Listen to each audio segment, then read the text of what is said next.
وامتنانه أشهد أن لا إله إلا الله وحده لا شريك له تعظيما لشأنه وأشهد أن محمدا عبده ورسوله الداعي إلى رضوانه اللهم صل وسلم على محمد وعلى آله وصحبه وإخوانه. يقول الله عز وجل وأذن في الناس بالحج يأتوك رجالا وعلى كل ضامر يأتين من كل فج عميق. وقال رسول الله صلى الله عليه وسلم لا يشتد الرحال إلا ثلاثة مسجد الحرام ومسجد النبوي ثم مسجid al-Aqsa amma ba'du. Yang terhormat Ustadz Yayat Hafidhahullah Ta'ala, beliau ini Ustadz saya, guru saya dulu di Pondok Pesantren Al-Madinah Jogja, Mahat Ali ya, selama 2 tahun. Nah beliau juga yang salah satu menyemangati supaya jadi da'i ya, Masya Allah. Nah jadi Alhamdulillah bisa bertemu lagi dengan beliau setelah sekian lama nggak bertemu. Dan teman-teman sekalian di Arimatia semuanya, semoga Allah Subhanahu wa Ta'ala selalu memberikan kesehatan ya, keistiqomahan untuk di atas jalan agama Islam ini. Baik teman-teman sekalian dari Allah Subhanahu wa Ta'ala, kalau disuruh memotivasi naik sepeda, ini sepeda saya. Siapa yang sudah siap? Kalau ada yang mau ke Mekah naik sepeda, saya hibahkan ikhlas, silahkan dibawa ke Mekah. Tapi syaratnya harus ke Mekah. Kalau ke Jakarta nggak boleh. Apalagi cuma ke alun-alun nggak boleh. Harus ke Mekah. Kalau ke Mekah boleh langsung dibawa paket lengkap bawa. Nah, nggak usah beli lagi. Ada yang mau? Nanti langsung hubungi saya, ngechat, saya mau Ustadz ya, silahkan bawa, langsung bawa ke Mekah ya, boleh. Nanti mau berangkat kapan? Nanti seremonial pemberangkatan dari depan Arimatia juga boleh ya. Nanti Ustadz Yayat yang melepaskan gitu kan. Baik, teman-teman sekalian yang dirahmati Allah Subhanahu wa Ta'ala, tadi Pak Maryanto sempat ngomong ngaten, jenengan itu sudah sering goes kemana? Yes, jujur saya tuh nggak pernah goes sebelum saya naik sepeda ke Mekah. Jadi saya itu bukan goeser, tapi mendadak goeser. Jadi cocok kalau jenengan mau jadi goeser mendadak, bisa juga itu sebenarnya. Sudah ada contohnya, maksudnya begitu.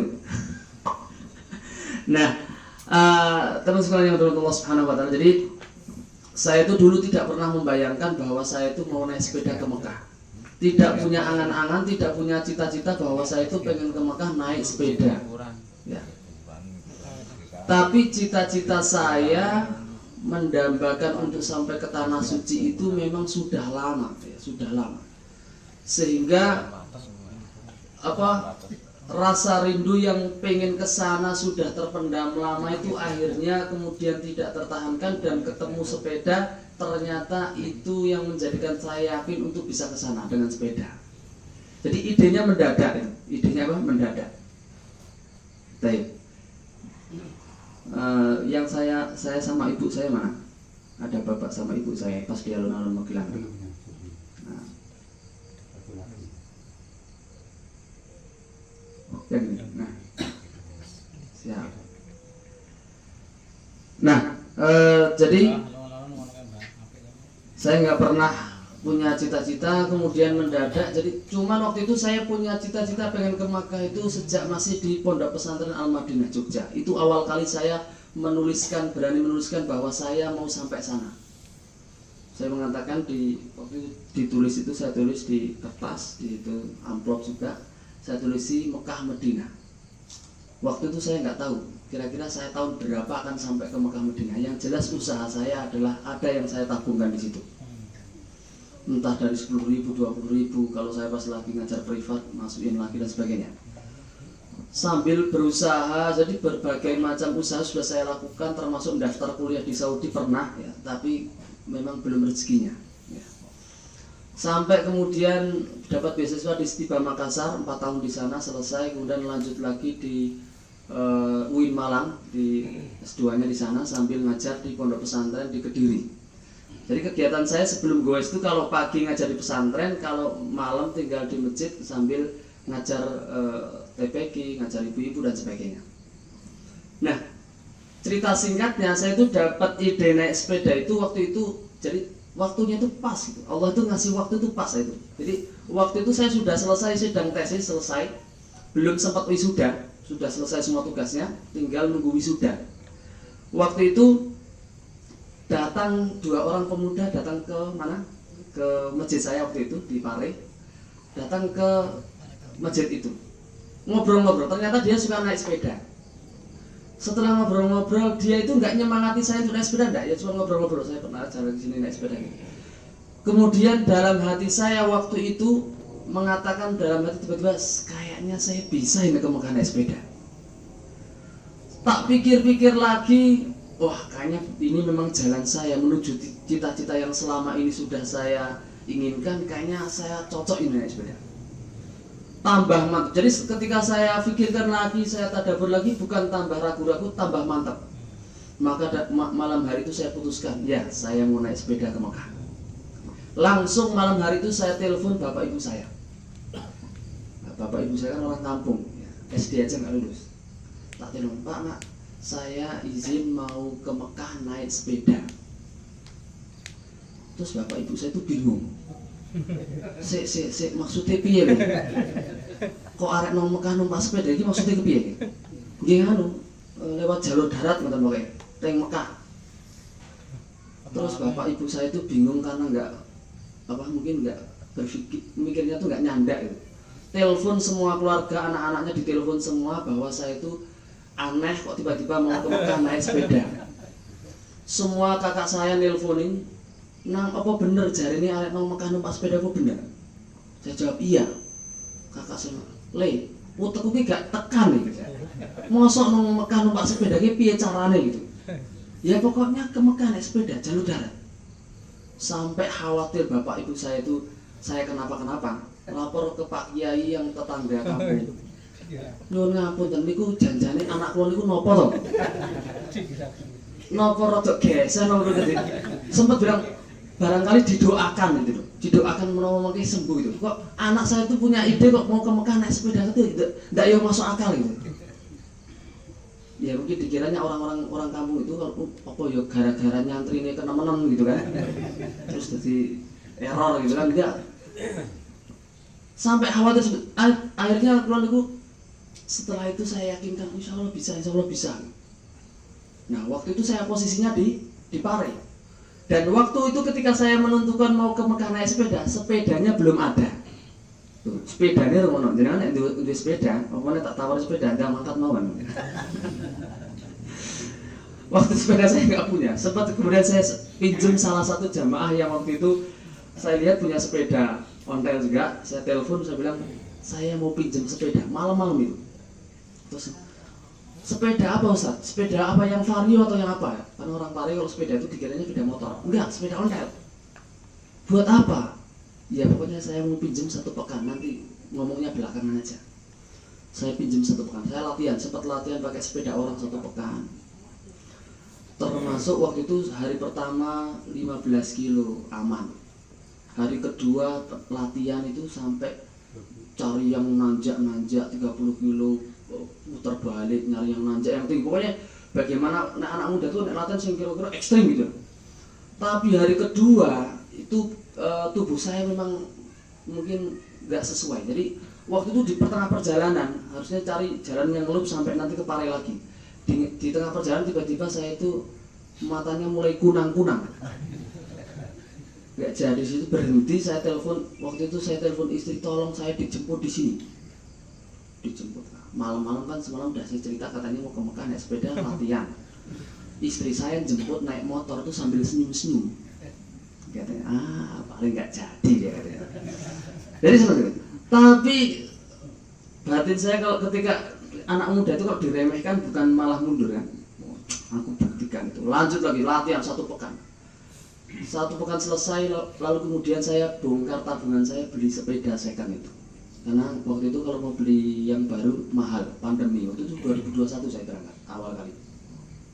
Setelah saya beli langsung saya bawa pulang ke Magelang, kemudian sampai di Magelang orang tua tambah geger lagi, lewat tenanan tuh ini katanya. Yang tenan nanti sepeda nih katanya. Tak kira-kira main dolanan, ini kenapa? Terus arek makan kapan? Mangki dinten Kamis. Mangki teng alun-alun jenengan tindak mriku kalau tak sungkem kalian jenengan dongane insyaallah dugi mriku. Saya ya dengan aku yakin mengatakan insyaallah sampai sana. Padahal saya nggak pernah keluar negeri urusan visa juga babar blas, nggak tahu bagaimana caranya ngurus, pokoknya nanti berangkat sambil belajar di jalan itu namanya pokoknya santri nekat itu tadi. Akhirnya saya berangkat di alun-alun ini bapak ibu saya di samping saya itu, ini 2 goeser senior sebenarnya. Sudah di Magelang saya sampaikan, Om saya mau ke Mekah. Terus teman, Om Mekah, sepedaan, iya. Sudah berapa tahun naik sepeda katanya? Terus saya jawab 2 pekan. 2 pekan tuh mau ke Mekah katanya. Iya. Kita itu udah bertahun-tahun udah keliling-keliling itu nggak punya pikiran mau ke Mekah tuh gitu. Ya saya yang mau ke sana naik sepeda. Terus dia itu setengah tidak yakin, ya sudah kalau gitu nanti saya barengin sampai Ambarawa nanti dari alun-alun. Karena dia ingin meyakinkan seperti apa orang naik sepeda yang baru 2 pekan itu. Akhirnya naik sepeda yang mereka berdua kan sepedanya kosong itu nggak ada bebannya. Kalau pakai ini itu sudah alat lengkap sini semua. Dari mulai alat nyuci ada, alat masak kompor, terus nesting yang kecil-kecil itu, termasuk tempel ban dalam, ban luar, kemudian alat medis di sini, power bank semuanya, ini lampu, macam-macam di sini semua.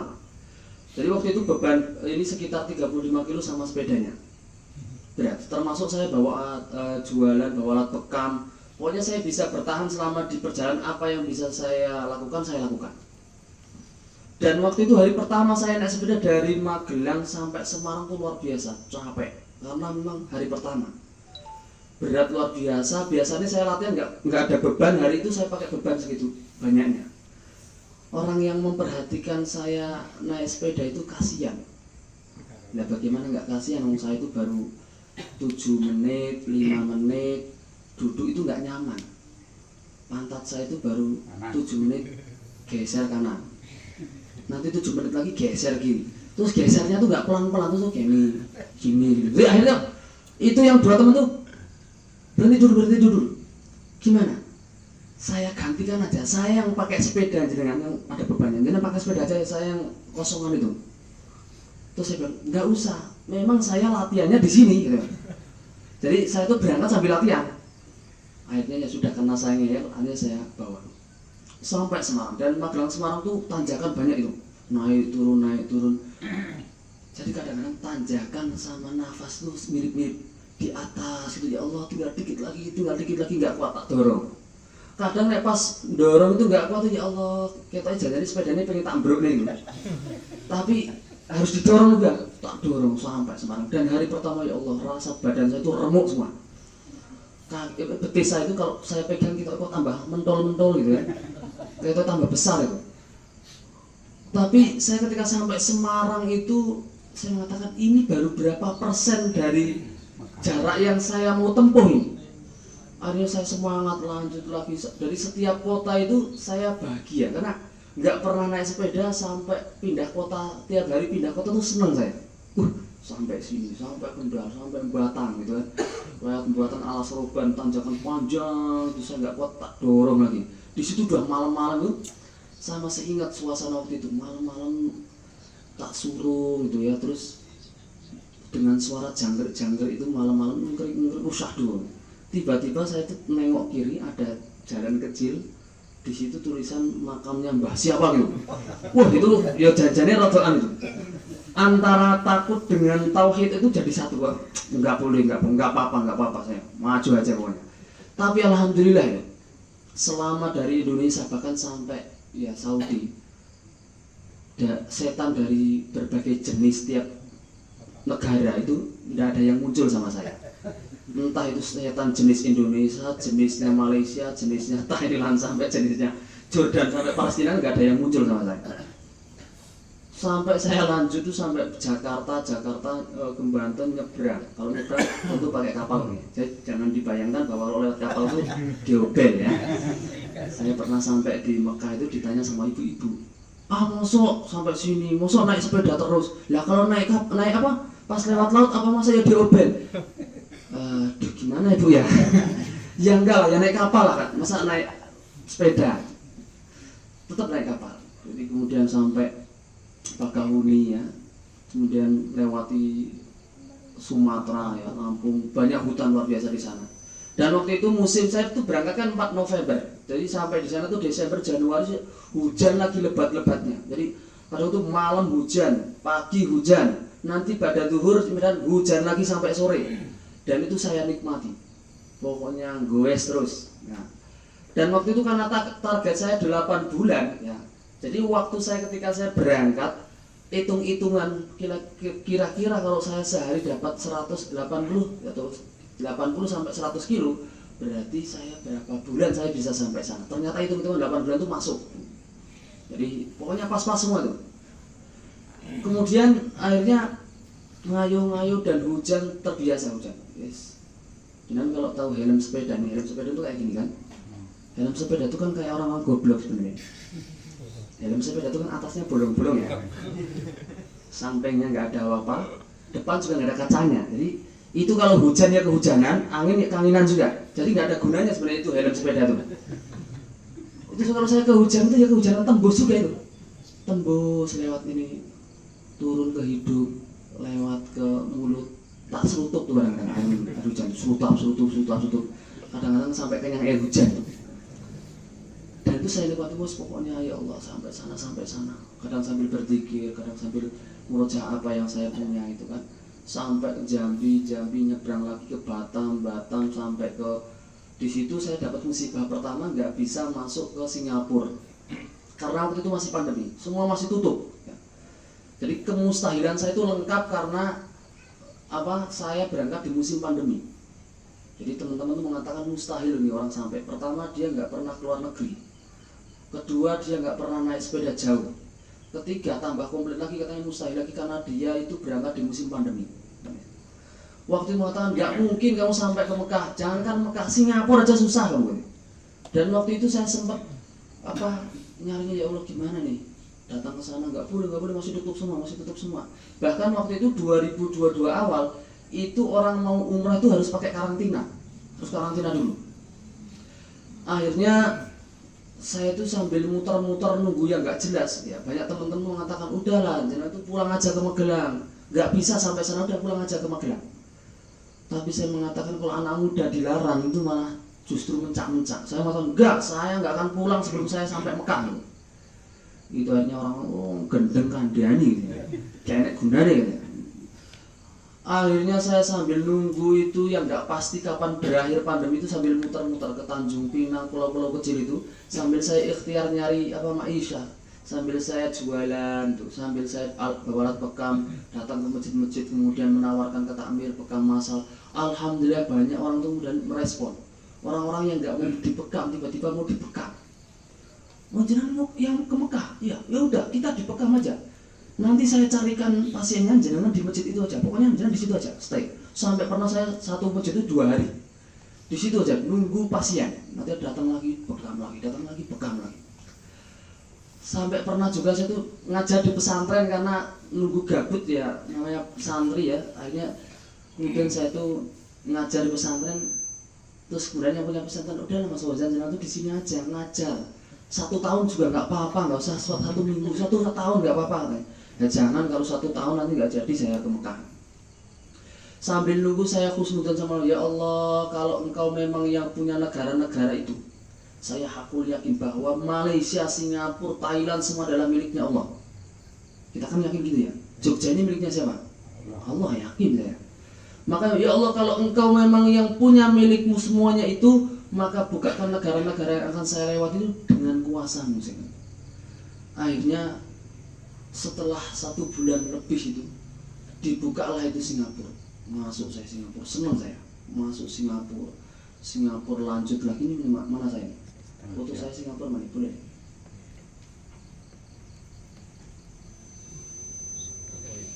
Nah itu. Nah, ini Singapura beneran ya. Kan sekarang banyak tuh Singapura imitasi ya.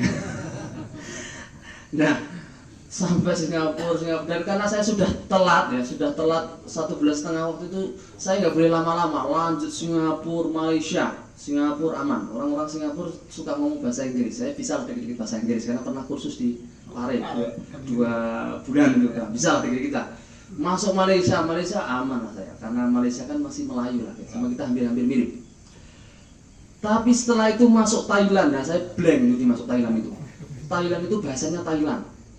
Dan dia kalau dia suruh ngomong bahasa Inggris nggak tahu dia. Dan di sana minoritas juga. Waktu itu ketika saya masuk Thailand, banyak orang karena tahu bendera saya itu merah putih nyegati itu. Tanya, nggak tahu saya dia ngomong apa, jawaban saya sama. Tak tunjukkan bendera, Indonesia. Nah sebenarnya Indonesia, Indonesia. Gitu. Dia tanya lagi, saya jawab Indonesia. Nah saya nggak paham, ya. Akhirnya dia tahu bahwa saya nggak bisa bahasa Thailand, pakai bahasa Inggris nggak paham. Akhirnya disuruh lanjut. Saya dikit-dikit akhirnya belajar bahasa Thailand. Satu Google Translate, apa bahasa Thailandnya, apa kabar itu apa itu kan belajar. Akhirnya saya bisa bahasa Thailand dikit-dikit. Apa kabar sama terima kasih. Gitu kan. Paling gampang kan itu ya. Akhirnya, oh gini bisa dengarkan. Oke, ketemu orang saya langsung nyapa duluan. Sebelum disapa saya nyapa duluan, supaya kelihatan sok akrab gitu. Saya datang langsung, oke, swadihap, oke. Terus dia dikiranya saya tahu bahasa Thailand, dijawab pakai bahasa Thailand saya. Bengong saya, nggak paham. Akhirnya saya cuma dijawab, Khop kun kap, gitu. Artinya itu terima kasih. Jadi karena dia tahu saya cuma bisanya terima kasih sama apa kabar, ini nggak paham bahasa Thailand ini. Akhirnya pakai bahasa isyarat lagi. Ternyata paling enak tuh bahasa isyarat. Jadi jangan kalau mau ke luar negeri nggak bisa bahasa Inggris, bahasa isyarat gampang sebenarnya. Indonesia aja. Dan di Thailand itu karena negara minoritas, mau nyari makanan halal susah. Saya kalau di Thailand tuh paling makan telur sama nasi putih gitu. Terus kalau nyari masjid itu susahnya luar biasa. 100 km, saya pernah ngayu hampir 100 km tuh nggak dapat masjid. Kalau di sini jangankan 100 kilo, 100 meter ada masjid lagi gitu. Ngayu itu pernah saya dapat masjid waktu itu, seneng banget. Habis kehujanan malam-malam dapat masjid, mau isya waktu itu. Ke situ mampir, ada takmir di situ. Kemudian saya anggap kalau imam masjid takmir itu bisa bahasa Arab lah gitu kan. Saya pakai bahasa Arab, perkenalkan, Ismi Muhammad Fauzan, ana min Indonesia, safir ila Mekah darajah, ada haji insyaallah. Nah, gitu. Tapi ternyata imamnya Thailand sama imamnya ini sono Pakis ini sama aja ternyata. Tidak semua imam masjid bisa bahasa Arab. Mumet dia. Akhirnya kita pakai bahasa isyarat lagi. Saya mengatakan, saya mau izin tidur di sini. Dia paham, boleh dia. Oke, ternyata memang enak bahasa isyarat lah daripada dari tadi lah ya gitu kan. Sebelum saya tidur tiba-tiba dia tuh manggil saya, gitu. Oh siap, makan, madang, oke madang, Pak. Sambil kita makan tuh kita ngobrol, tapi sama-sama nggak paham. Dia ngomong, saya senyum. Saya ngomong juga, dia nggak paham juga. Senyum juga, akhirnya kita senyum-senyuman aja gitu. Tapi nggak tahu karena kita itu sama-sama nggak paham, tapi serasa kayak kita tuh dekat gitu. Ya sekolahnya saudara gitu loh. Sambil ngepuk-ngepuk itu kayak kita saudara sudah deket gitu. Dan waktu itu pernah sampai Thailand itu, ternyata saya itu punya ilmu percepatan waktu itu. Biasanya satu hari itu saya 100 kilo. Hari itu waktu itu satu malam, ya satu hari satu malam 24 jam waktu itu. Saya bisa goes kurang lebih 340 km. Gara-gara apa? Gara-gara anjing, Pak. Di sana tuh banyak anjing. Satu lorong itu ada anjing lagi. Berapa orang anjing lagi. Lah saya tuh paling takut sama anjing. Datang cukup. Wah, lagi susu. Baru lagi dari situ anjing lagi dikejar itu, dan itu anjing itu mau nyokot itu kaki saya. Jadi akhirnya tuh saya tidak terasa tiba-tiba sudah sampai di ibu kota Bangkok gitu. Ya Allah, banyak ini. Dia bilang, berapa kilo ini? 24 jam. Ya kebetulan waktu itu memang saya pengen sampai Bangkok 340 kilo, Pak. Ternyata saya punya ilmu percepatan gara-gara anjing. Usnudon saya. Ya ternyata anjing itu ada manfaatnya juga. Selama ini tidak bersahabat saya sama anjing. Pernah tertahan di Thailand, pernah ya, kemudian nggak bisa masuk Myanmar, pernah waktu itu kemudian sampai terkatung-katung nggak bisa masuk Myanmar, negara konflik, nggak bisa masuk negara mana itu, negara India termasuk nggak bisa. Tapi waktu itu doa saya cuma satu, ya Allah, saya dari Indonesia sampai sini itu hanya pengen satu saja permintaan saya nggak macam-macam, saya pengen haji aja. Udah saya nggak mau ingin dunia-dunia macam-macam, sekarang saya minta cuma satu, haji aja kami. Allahumma rzuqni hajjan mabrura hadis. Ya Allah, saya ingin haji tahun ini, ya Allah, haji tahun ini. Akhirnya dengan cara Allah seperti itu, Allah itu kadang-kadang ngasih kejutan memang mepet-mepet. Setelah kemudian, oke Mas Fauzan, dari KBRI kita kasih surat khusus nanti bisa sampai terbang ke negara yang kita kira-kira bisa dituju visanya. Terbanglah ke Abu Dhabi. PR kedua, sepedanya nggak bisa ikut katanya. Nggak bisa ikut, sepedanya terlalu besar. Ya saya ngatakan, nah ini sepeda saya ini kan istri saya, masa istri saya nggak bisa ikut, tapi ya. Akhirnya saya ngeyel-ngeyel, pokoknya harus bisa, akhirnya dikasih surat lagi, bisa masuk di packing, dipreteli dulu, masuk packing, terbang sampai Abu Dhabi masuk lagi, Emirat ya Pak, Emirat masuk ke Riyadh, sampai di Riyadh, kemudian Riyadh ke Mekah itu masih jauh, masih 1.100 lebih, ngayu lagi, waktu itu musim panas. Waktu itu tinggal 1 bulan, nggak nyampe 1 bulan sana. 1 bulan sudah mendekati haji, sudah Dzul Hijjah, Dzul Qodah waktu itu. Ngayu-ngayu sampailah saya di Jeddah, ketemu KJRI. KJRI mengatakan, Mas Fauzan, ini sudah tinggal berapa hari, 10 hari sudah mendekati bulan Dzul Hijjah. Ini masuk Mekah sudah susah. Tapi saya mengatakan, ya pokoknya saya harus ke Mekah. Akhirnya ya sudah, saya minta surat, pokoknya saya mau ke sana dengan surat itu, nggak tahu nanti aman atau enggak, yang penting saya sampai sana. Hanya saya ngayu sampailah saya di Mekah aman waktu itu, karena dengan surat itu salah satunya. Nah, tolong cari foto saya yang pas di Mekah atau yang pas di Mina, di Mina. Lanjut. Nah ini. Ya, siap. Nah, jadi waktu itu ketika sampai di Mekah, kemudian saya tuh luar biasa bahagia, umroh dulu karena waktu itu masih awal-awal ya mendekati Dzul Hijjah gitu ya. Saya umroh dulu, setelah umroh itu baru bayangkan, ya Allah gimana saya bisa haji. Ternyata haji di sana itu juga harus daftar, namanya tasrih, harus pakai tasrih juga. Dan waktu itu 2022 tasrih lagi mahal-mahalnya, karena memang waktu haji pertama yang dibuka setelah Covid ya 2022 itu. Waktu itu katanya, iya ada tasrih, harganya berapa? 10.000. 10.000 itu kalau paling murah ya 40 juta kan? Itu yang paling murah. Saya tuh 40 juta dari mana saya itu. Akhirnya saya tuh muter-muter waktu itu. Saya sampai membayangkan, ya Allah, saya tuh pengen haji, pengen tahu Arafah, pengen tahu Muzdalifah. Akhirnya tuh saya manasik haji pakai sepeda. Saya menuju Arafah pakai, termasuk ke Mina ini. Itu ya belakang saya tuh tempat lempar jumroh. Saya ngayuh gitu. Orang-orang KJRI saya ketika tahu saya mau muter-muter area ini Arafah Muzdalifah itu dilarang saya. Mas Fauzan jangan ke sana. Sekarang itu lagi ketat-ketatnya, banyak polisi di sana. Nanti kalau Mas Fauzan ke sana dengan atribut seperti itu tuh mencolok. Nanti bisa ditanya tentang visanya bukan visa haji, ditangkap itu di penjara itu katanya. Tapi batin saya enggak mau tahu, pokoknya saya harus ke sana. Akhirnya ngeyel ke sana naik sepeda siang-siang. Biasanya kalau di Saudi saya naik sepedanya malam karena supaya enggak panas. Di sana kan 47, 46 derajat. Saya siang-siang menujulah ke Arafah. Sampai Arafah, kemudian di situ betul memang di situ banyak polisi di situ. Itu mobil-mobil sudah berdiri. Saya lewat depan polisi itu jangan rada ndredeg saya itu. Gemetar ini kalau saya ditanya tentang visa, habislah urusanku. Tapi ternyata polisi-polisi itu cuman ndelok tok itu. Dia cuma menteleng dari atas ke bawah, didelok itu kok heran ada kayak gini gitu kan. Ada bendera Indonesia, ada sepeda model, dan itu nggak ada kecuali saya di sana. Cuma satu tok itu. Mungkin kalau ada temennya ya untuk bangun itu. Saya sendiri ya. Di sana itu jangankan sepeda Pak, motor aja di sana jarang gitu sana. Apalagi kok sepeda. Jadi polisi itu ternyata lebih fokus memperhatikan postur, kemudian kok ada orang-orang di mana? Orang di Mekah modelnya kayak gini kok ada gitu kan. Akhirnya karena saya kelihatan aneh, dibiarkan saya itu, cuma dipentolongin gitu, kayak gitu, heran dia. Akhirnya waktu itu saya selamat ya.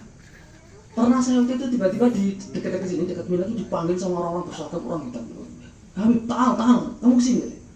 Hati saya udah, ya Allah, ini nek ditanya tentang visa habis lah urusanku. Ternyata dia cuma mau tanya, kamu dari mana? Anta min aini, kamu dari mana? Saya dari Indonesia. Terus pakai sepeda? Iya.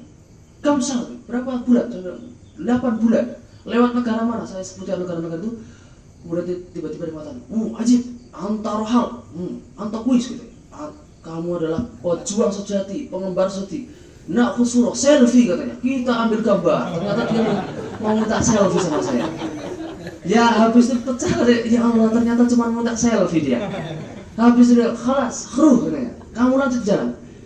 Habis itu saya pede, saya kemana-mana pakai sepeda, muter-muter. Ternyata memang saya cuma diperhatikan tok sama orang-orang itu. Di sana itu lampu merah ya enak kayak di sini, lampu merah terabas gitu kan. Jalur lawan arus terabas, aman pokoknya di sana. Saya cuma diperhatikan tok. Kalau ketemu orang Indonesia saya dipanggil Indonesia, sini. Kamu orang mana? Foto lagi gitu. Tapi saya belum dapat tasri haji. Ternyata Allah kasih kejutan itu H-1 juga. Saya waktu itu bingung muter nyari informasi. Ternyata Allah kasih jawaban besok Arafah tanggal 9. Hari ini saya ditelepon sama orang pengusaha Mekah, ditelepon. Ini Mas Fauzan, iya. Sudah dapat izin haji? Belum. Ya sudah, kesini. Kita belikan tasrinya Mas Fauzan, nanti dapat etikat, ada seragamnya lengkap. Kita berangkat bareng sama saya. Saya langsung sujud syukur, ya Allah, ke sana berangkat sama orang itu bareng haji. Ternyata saya satu tenda sama Pak Dubes. Pak Dubes yang kemarin mengatakan katanya nggak bisa, lah kok satu tenda sama saya? Mas Fauzan, bisa haji? Alhamdulillah, kemarin katanya nggak bisa katanya. Ternyata kita satu tenda, alhamdulillah itu. Dan ya waktu itu saya bersyukur sekali bisa hajian bareng orang-orang penting katanya. Alhamdulillah setelah itu saya lanjut ke Madinah. Setelah hajian, singkat ceritanya saya ke Madinah. Dari Mekah ke Madinah itu masih sekitar 450 kilo. Kalau naik bis cuma 6 jam, kalau naik sepeda sekitar 3 hari waktu itu. Naik sepeda dan padang pasir luar biasa. Malam-malam, karena saya suka naik sepeda malam. Kalau memang karena di Saudi kan panas. Sering itu saya ketika dari perjalanan dari Mekah ke Madinah itu banyak mobil-mobil di sana. Kalau lari itu kan 100, ya kencang-kencang di sana. Dan di sini itu kan ada lampunya, di belakang ada lampunya kecil tuh, lampu titit itu ya, lampu merah-merah tuh. Itu mobil itu tiba-tiba ada yang tiba-tiba berhenti di depan saya. Banting setir, lari kencang, kemudian banting setir ke kanan, karena kita kan sebelah kanan di sana. Dibanting ke kanan, kemudian saya langsung berhenti di padang pasir itu. Batin saya, aduh ya, aku ya dibegal dong ini ya kan. Saya berhenti di situ, ternyata dia tanya, Habib bin Ain, kamu dari mana? Saya bilang, dari Indonesia. Malam-malam begini, ya. Mau ke mana? Mau ke Madinah. Sendirian? Iya. Tiba-tiba dia bilang, oke, bye-bye katanya. Oke. Jadi saya ditinggal waktu itu. Ya batin saya mangkal tuh. Iki janjane wis apa ngendek aku itu kan. Ya kan orang Jawa tuh ya nawar-nawari kan gitu ya. Minum apa atau ayo bareng saya lah naik mobil kan gitu ya. Dia enggak itu. Ya setelah habis itu bye-bye gitu aja. Tapi setelah saya khusnud dan ternyata orang-orang itu sering ngendek perjalanan itu cuma mau meyakinkan saya itu manusia atau bukan gitu. Karena dengan padang pasir malam-malam nggak ada yang lain, cuma saya itu. Sampai di Madinah selamat. Sampai Madinah, karena Madinah itu kan Masjid Nabawi, masjid yang paling mulia nomor 2 Pak? Nomor 2. Pertama Pak, Masjid Haram. Nomor 2 Masjid Nabawi. Nomor 3 Masjid Aqsa. Saya ya Allah, setelah saya sampai Masjid Nabawi ini saya masih ada satu masjid lagi yang ingin saya kunjungi. Masjidil Aqsa. Akhirnya mana Masjid Aqsa? Coba cari yang ini Masjid Nabawi. Bolehlah cari yang Masjid Aqsa. Lagi mana? Oh ke bawah berarti. Lagi bukan. Ini. Ya. Nah itu Masjid Aqsa. Masjid Aqsa itu ada 2 masjid ya, ada yang kubahnya kuning, ada yang kubahnya hijau agak hitam ya. Jadi dan dua-duanya masih Masjid Aqsa karena itu depan belakang.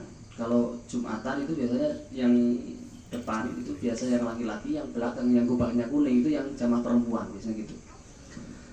Nah Waktu itu kemudian saya dari Madinah menuju ke Masjid Al-Aqsa. Ya waktu itu ide Masjid Al-Aqsa itu mendadak juga. Ya Allah, saya pengen sempurnakan 3 masjid, Masjid Al-Aqsa. Padahal dari Madinah ke Masjid Al-Aqsa itu kan masih 2 negara. Biasanya kan kalau dulu saya tuh mandang 2 kabupaten itu kayaknya yuk aduh itu. Ini 2 negara tuh kok rasanya tuh kayak cedak gitu. Alah mengerong negara gitu ya. Lanjut saya sampai Jordan. Waktu itu singkat cerita sampai di Jordan sempat ditanya sama imigrasi Jordan, saya itu ditahan di situ lama itu karena saya pakai sepeda. Sempat dilihat, this is bicycle. Dia sepeda ini sepeda nggak ada, dikiranya sepeda saya itu ada mesinnya, yang tinggal gas itu dikiranya. Diperiksa nggak ada, sepeda biasa. Habis itu karena sepeda saya itu sepeda biasa, saya mah ditahan tuh. Tunggu dulu. Kenapa kamu nggak pakai mobil atau nggak pakai motor? Enggak, saya memang dari Indonesia pakai sepeda. Ditahan lama di situ, saya nggak dipanggil lama. Padahal saya sudah dapat visanya, tinggal di stempel masuk. Akhirnya saya tuh sampai lama ngantuk-ngantuk. Saya bilang, kenapa? Saya bilang, I have problem, saya ada punya masalah kan? Nggak ada katanya. Terus dia bilang, saya mau telepon polisi. Masalah apa? Nggak ada masalah. Setelah itu saya tanya, pokoknya saya harus segera masuk karena ini sudah mau siang. Saya itu sudah sejak semalam naik sepeda sampai pagi-pagi ini saya pengen masuk Jordan masih pagi gitu. Karena setelah itu masih padang pasirnya masih jauh gitu. Kemudian tiba-tiba orang, ya Habib, lau anta ta'rif bada hadhil bawaba as-sukhra katanya. Ini setelah pintu negara ini katanya Jordan. Ini masih padang pasir jauh gitu. Nanti kalau kamu mati gimana katanya. Jadi dia dari tadi itu mengkhawatirkan kematian saya. Akhirnya saya mengatakan dengan yakin mengatakan, lau anta ta'rif ana min Indonesia ila huna bihadhi darajah. Saya dari Indonesia sampai sini pakai sepeda. Masa kamu khawatirkan saya? Sudah, yang penting saya masuk aja pakai sepeda. Tiba-tiba dia mengatakan sama teman, hadarul junun khalas maut katanya. Ini orang gila, biar aja masuk, mati katanya. Itu teman-teman yang ngomong, khalas maut. Akhirnya saya distempel masuk saya. Dan saya tahu memang masih padang pasir masih jauh. Cuman Jordan itu cuacanya lebih dingin dikit daripada Saudi. Alhamdulillah saya selama sampai Jordan proses visa Palestina. Visa Palestina itu nunggunya 40 hari. Lama, dan itu nggak tahu apakah diterima atau tidak, belum tentu. Saya pokoknya waktu itu orang-orang KBRI Jordan mengatakan, Mas Fauzan ini untung-untungan loh, belum tentu diterima. Kalau nggak diterima ya sudah balik, ya nggak apa-apa. Bahkan waktu itu hampir overstay karena di Jordan visanya cuma 30 hari, saya 40 hari di situ. Makanya saya bayar denda waktu itu. Nah, setelah 40 hari, alhamdulillah visa saya diterima dan saya masuklah, menujulah ke perbatasan Israel, jalur darat lagi dari Jordan ke Israel. Sampai di Israel dipermasalahkan lagi gara-gara apa? Sepeda lagi katanya. Ini pakai sepeda, nggak ada selama ini pakai sepeda. Orang-orang biasanya travel atau apa, nggak ada ini. Setelah berbelit-belit saya mengatakan saya dari Indonesia, bayangkan ini sudah bendera sudah banyak, masa saya nggak boleh masuk Israel, saya sudah ada visanya. Akhirnya dia mengatakan, kamu mau kemana? Saya mengatakan, saya mau ke Masjidil Aqsa, Palestina. Tiba-tiba orang Israel itu mengatakan, Masjidil Aqsa, no Palestina katanya. Masjidil Aqsa, Israel. Pikir sebentar itu, saya akhirnya terpaksa mengatakan dengan semangat saya mengatakan, oke, Masjidil Aqsa, Israel, saya begitu. Akhirnya dia mengatakan, oke, masuk. Boleh saya masuk. Nah, daripada lama-lama, akhirnya saya boleh masuk. Ternyata dalam hati saya kurang ajar juga itu. Masuklah saya, masuk Palestina, ngayu sampailah saya Masjid Aqsa sehingga bisa foto di belakang saya.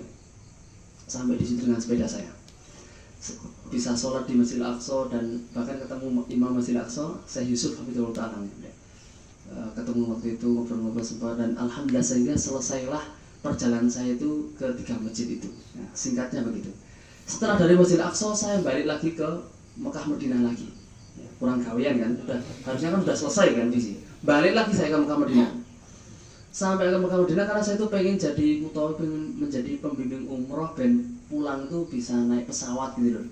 Jadi waktu itu perjalanan totalnya 11 bulan. Magelang Mekah itu 8 bulan. Lanjut ke Palestina, balik lagi semuanya total 11 bulan. Nah, kalau saya harus naik sepeda lagi ke Indonesia, totalnya bisa 2 tahun gitu lah. 2 tahun tuh buat ngapal Quran bisa hafal itu. Nah, akhirnya makanya saya harus pulang naik pesawat itu. Akhirnya saya jadi mutawif 2 bulan kalau salah waktu itu. Akhirnya saya pulang naik pesawat ya. Alhamdulillah. Sehingga sempurna perjalanan saya 3 masjid yang mulia. Jadi alhamdulillah saya sampai rumah, alhamdulillah waktu itu sangat bahagia. Waktu itu saya di Jakarta baru naik sepeda lagi. Disambut luar biasa banyak pesepeda ya.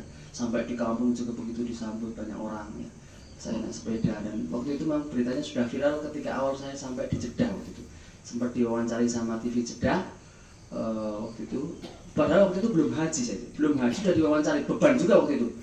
Belum haji tapi udah beritanya kemana-mana bahwa saya itu sudah haji, kan beban. Ya Allah gimana itu, makanya waktu itu saya ya Allah gimana ini sudah deket haji, belum dapat haji, berita udah kemana-mana gitu kan. Banyak orang nelpon saya, tapi alhamdulillah ternyata Allah kasih haji. Ya. Dan kemarin 2022 kan hajian ya. 2023 kemarin hajian 2023. Ternyata ke Mekah itu nagih Pak. Pengen lagi saya. Kemarin akhirnya saya berangkat lagi ke Turki ya. Naik sepeda lagi dan kemudian sampai ke Saudi lagi. 2023 alhamdulillah hajian lagi saya. Pakai sepeda lagi. Jadi 2 kali alhamdulillah bisa haji naik sepeda. Kurang puas saya 1 kali, 2 kali. Nah, nggak tahu ini kalau ada yang ngajak-ajak 2024 ya, silahkan berangkat sendiri. Ya, jadi alhamdulillah kemarin sampai sana itu Ramadan saya. Dan saya jadi pembimbing umrah lagi karena pengen nabung-nabung, pengen memberangkatkan orang tua. Alhamdulillah 2023 orang tua, jadi bapak, ibu, istri, anak 2 berangkat semuanya haji sama saya, bareng sama saya. Mana ada foto nggak di sini? Ada WA-nya nggak? Saya sama keluarga atau nggak masuk nggak? Turun ke bawah. Oh nggak ada kayaknya. Ke atas coba ke atas. Oh nggak ada. Ya udah ini berarti yang WhatsApp yang pertama saya kirim. Nah jadi alhamdulillah 2023 saya bisa hajian semuanya berenam. Jadi saya waktu itu di Mekah semuanya saya uruskan di. Nah ini termasuk tadi gimana caranya bisa ke sana. Tadi beliau tadi ada grup MHM. Apa tuh MHM Pak? Motivator Haji Mandiri. Nah termasuk ya nanti bisa berbagi cerita ya. Jadi termasuk orang tua waktu itu saya proseskan semuanya di sana.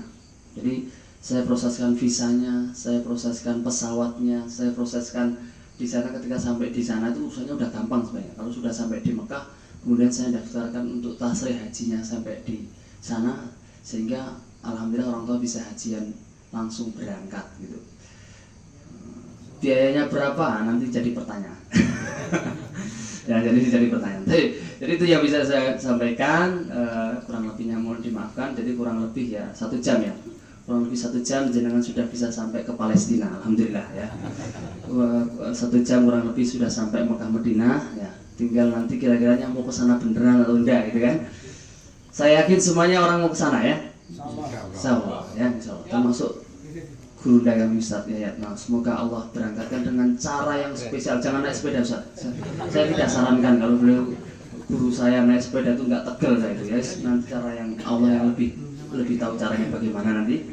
Yang penting apalagi beliau Masya Allah ya. Insyaallah nanti Allah dapat hadiah. Entah nanti tiba-tiba orang kaya furoda berangkat, bisa jadi kan. Baik, Insya Allah. Nah itu yang bisa kami sampaikan, kurang lebihnya mohon dimaafkan. Nanti kalau ada tanya jawab boleh ya, 1, 2, 3 pertanyaan. Jadi pertama tadi pertanyaannya, apakah pernah mengalami putus asa atau mungkin ya di mana kondisi ketika mau balik ya.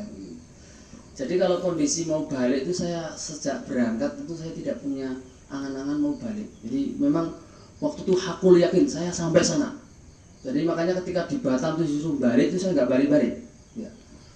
Apalagi ketika di mana di Thailand mentok kemudian nggak bisa kemana-mana, waktu itu positif tinggal bahwa nanti akan ada pertolongan Allah Subhanahu Wa Taala. Dan Allah itu memang kadang-kadang cuma mau menguji kita aja. Ya.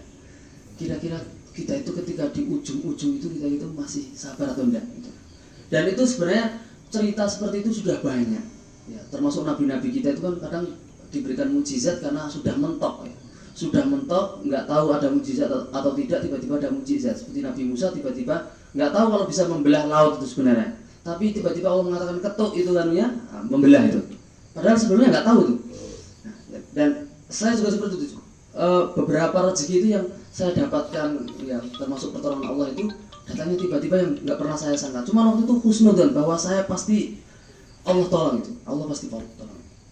Nah, jadi waktu itu tidak ada kemudian pengen balik dan sebagainya, alhamdulillah.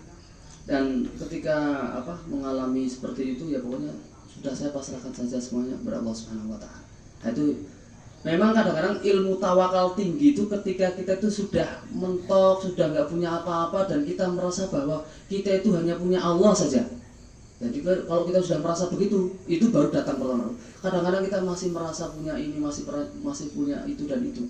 Tapi kalau kita semua, ya Allah, saya itu nggak punya yang lain kecuali Engkau. Saya sudah nggak punya siapa-siapa, hanya Engkau yang saya miliki. Nah, itu Allah tuh rindu kalimat-kalimat seperti itu.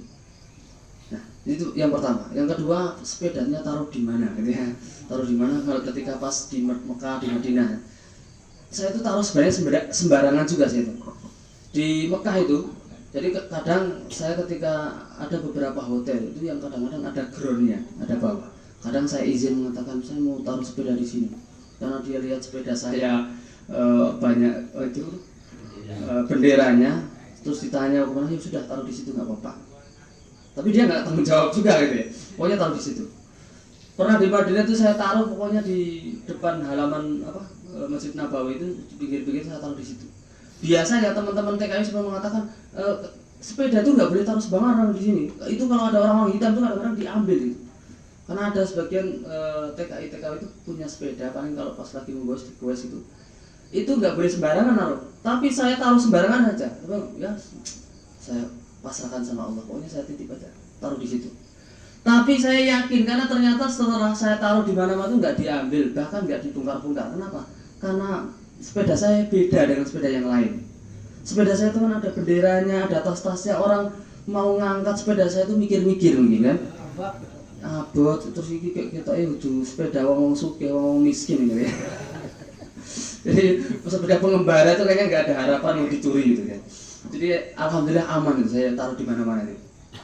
Nah, itu yang kedua ya. Terakhir kemudian trouble ya. Kalau trouble ya saya itu masya Allah bersyukur sekali sama Gusti Allah itu. Jadi saya itu kan pesepeda dadakan.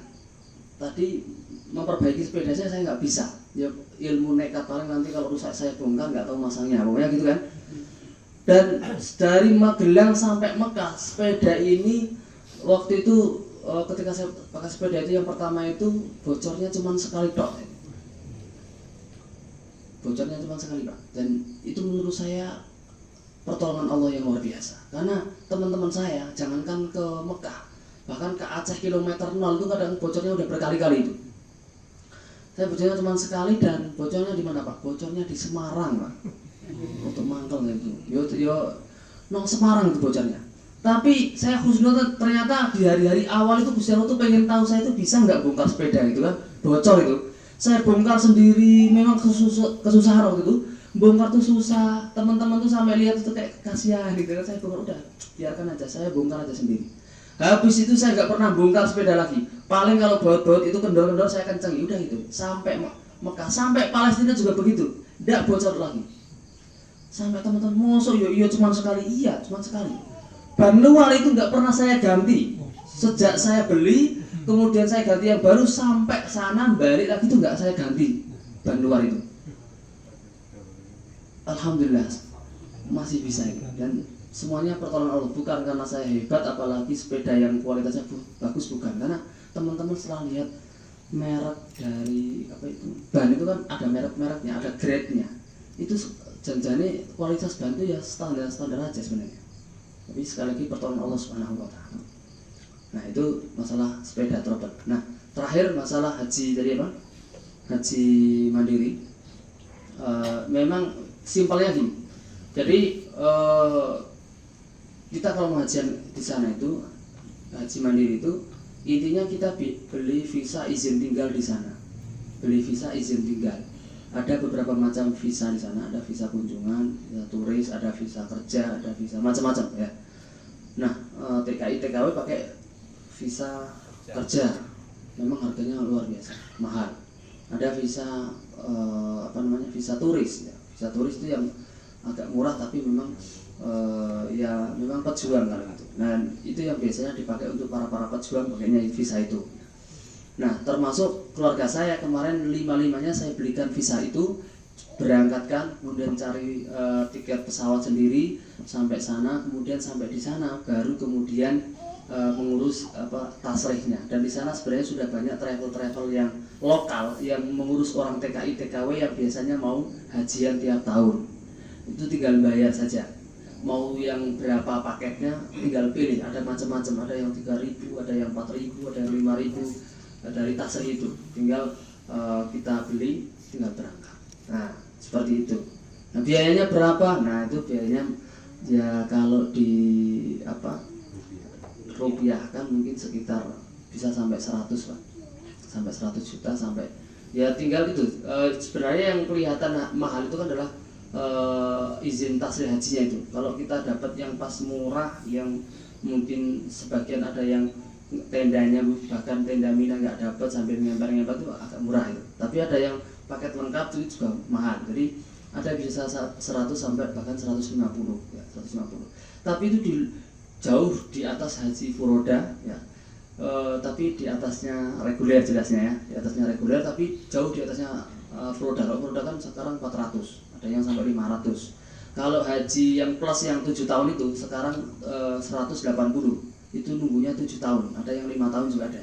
Tapi segitu harganya. Jadi kita masih di bawah dari itu. Jadi ya kira-kira seperti itu. Barangkali kita mau coba, nah nanti kita bisa sharingkan lebih detail. Baik, itu saja yang bisa kami sampaikan. Insya Allah cukup Ustaz ya. Kurang lebihnya mohon dimaafkan dan kami doakan semoga teman-teman yang belum kesana bisa segera kesana. Amin. Kira